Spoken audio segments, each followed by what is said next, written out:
이 검찰의 실책 두 가지 중에 시간 끌기와 즉시항고 포기 두 가지를 지적하지 않을 수 없는데요. 검찰은 23일로 이 사건 이첩 받을 때 기소하지 않고 바로 또 구속영장을 신청합니다. 네. 그렇습니까? 네. 왜 신청을 했습니까?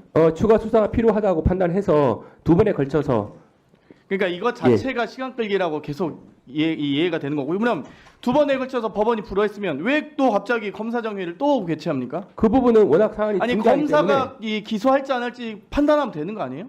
근데 그걸 검찰총장이 검사장 회의까지 지휘하면서 기소 여부를 판단할 거면, 그럴 거면 애초 이 구속영장을 연장 신청하기 전에 검사장 회의를 주최하셨어야죠. 네, 그 결정은 왜 그걸 전혀 또 예상할 수 앞뒤를 없었던 다 결정입니다. 시간을 최대한 길게 해가지고 이렇게 시간을 끄는지 모르겠고요. 그 즉시항고 포기에 대해서 심 총장이 석방지휘할 수 있는 권한이 있습니까?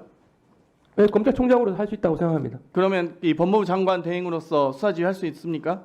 총장에 대해서는 할 수 있습니다. 그렇죠. 그러면 왜 총장에 대해서 수사지휘 안 하십니까? 방금도 이 법원의 판결 그리고 석방지휘한 것에 대해서 잘못된 판단이라고 아니, 생각하신다면서요? 법원의 결정이 부당하다고 말씀을 법원의 드렸지. 판결 부당한데 다투는 거기에 대해서 방법이 항소 위헌이 포기를 만든답니다. 하잖아요. 예, 그러면 거기에 대해서 수사지휘 할 수 있잖아요. 아닙니다. 장관 대행으로서. 그러니까 부당한 법원 판결에 대해서 위헌적인 수단으로 다툴 수 없기 때문에 즉시 그러면 항고를 포기할 수밖에 없었습니다. 앞으로 계속 그러면은 그 대검이나 검찰은 앞으로 이제 구속 취소 나오면 법원의 판결 존중해서 시간 단위로 계산하실 건가요? 일 근데- 단위로 계산 안 하고? 근데- 왜 근데 대검에서 또 일 단위로 계산하고요? 아니, 그러면 그러니까 앞뒤가 안 맞다고 하는 거예요. 그러니까 기본적으로 대검이. 시간 단위로 해서 거기에 대해서 법원의 판결에 대해서 부당하다고 생각하셨는데 검찰이 시간 단위로 한다고 했다가 또 하루 만에 말을 바꿔서 일 단위로 한다고 산정을 한다 했어요. 그러면 둘 중에 하나는 부당한 거 아닙니까? 검찰의 입장은 바뀐 그럼 적이 둘 다 없습니다. 맞습니까? 시간 단위도 맞고 일 단위도 아닙니다. 맞습니까? 1단위로 사유가? 한다는 것이 저희가 확립된 원칙이고 법원의 결정에 대해서는 수긍할 수 없습니다. 그러니까 둘 중에 하나는 잘못된 거잖아요. 대검이 한 사건에 대해서 시간 단위로 계산했고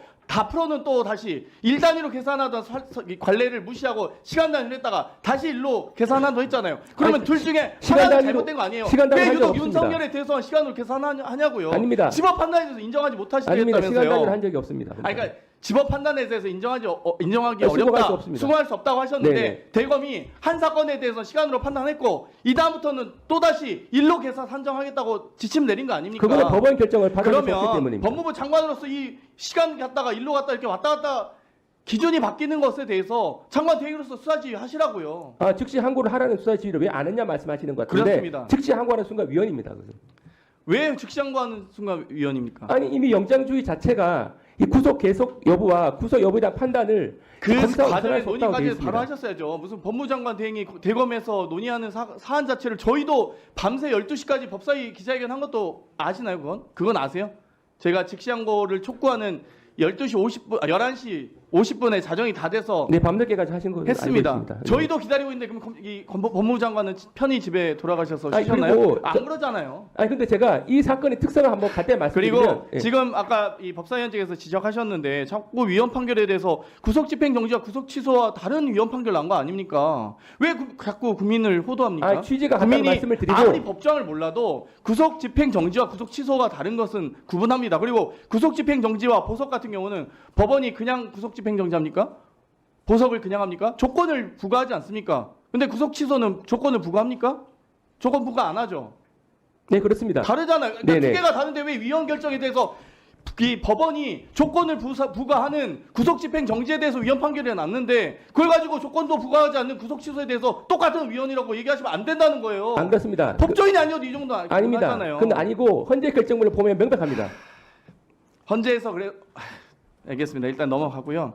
그리고 구속 취소 항고 사유가 되는지 안 되는지에 대해서 지법도 지부장판사도 대법까지 상고 법원에서 판단해야 될 사항이나 했습니다. 그러면 검찰이 사법부입니까? 아니잖아요. 그러면 항고를 해서 법원의 판단을 받아야죠. 그러니까 제19 감싸기, 봐주기 수사, 봐주기 기소, 네. 제 마음대로 기소 이런 비판 받는 거예요. 검찰이 문 닫으려고 작정을 한 거예요. 네, 이제 그 부분은 좀 설명이 필요한데 이 사건의 특수성이 다른 경우에는 기소된 이후에 그러니까 즉시 즉시 항고에 상고 대해서 안 문제된 했잖아요. 경우인데 그러니까 안 했잖아요. 이 경우는 거기에 기소 대해서 자체의 지적하는 적법성이 거고요. 논란이 될 수 있는 부분입니다. 알겠습니다. 그러니까 그 다음 위원장에게 발언 신청하시고요. 그리고 이 즉시 항고에 대해서도 최소 세 번의 이력이 있더라고요.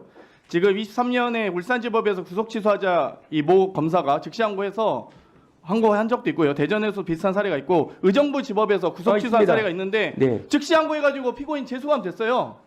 의정부 이 사건에서 사건도 석방을 했습니다. 그러니까 재수감 됐잖아요, 피고인. 그러니까 기본적으로 의정부지법에서. 지금 여기서 문제되는 것은 왜 석방을 그러니까 하냐는 부분인데 다 즉시한- 석방을 그러니까 했습니다 당시. 석방 여부는 항고법원에서 판단하겠죠. 근데 여러 이 사건에 대해서 구속 취소 판단이 나오고 나서 대거 검찰이 다 즉시항고 했잖아요. 즉시항고 했는데 왜 이미 이번 석방을 한 윤석열에 상태였습니다. 대해서만 안 하냐고 지금 질문 드리고 있는 거예요. 아니 지금 즉시항고를 하는 그러니까 순간에 그동안 위헌 판결, 헌재 판결을 그렇게 존중하셨으면 왜 3번을 했냐는 말이잖아요. 제가 어렵게 질문했습니까? 이 부분은 이미 신병 문제가 더 이상 없는 상태에서 즉시항고를 한 신병 상황에 문제 있잖아요. 지금 윤석열이 석방되면서 온 국민이 피곤하고 지금 국정 안정도 안 되고 있고 경제도 불안한 거 그러니까 아닙니까? 기존 사례는 신병 문제가 없다는 걸 말씀드렸던 그래서 거고 지금 일선 검사들도 즉시항고 포기한 것에 대해서 법원의 결정도 이해가지 않고 즉시항고 포기한 것도 이해가지 않는다는 의견들이 올라오고 있습니다. 알고 계십니까? 일선 네, 검사들이. 알고 있습니다. 거기에 대해서 입장 정리해서 공개하실 생각 있습니까? 근데 그 부분은 충분히 우리 일선 검사들한테 설명할 수 있다고 생각합니다. 아니 그러니까 공개하실 거냐고요. 공개 여부는 또 별개 문제인데 제가 충분히 아니 예. 일선 검사들한테 개별적으로 내통하지 마시고 네. 공개적으로 하시라고요. 법사위 자료 요구도 응하시고 좀 제발 좀. 네, 충분히 설명할 뭐 용의가 있습니다. 건입니까 도대체? 아니 이 부분은 제가 토론을 하라고 해도 할 수 있습니다. 공개하시죠. 예, 예. 법사위 예, 예. 공개하십시오. 저희 법사위 저희- 공개하겠습니다. 예.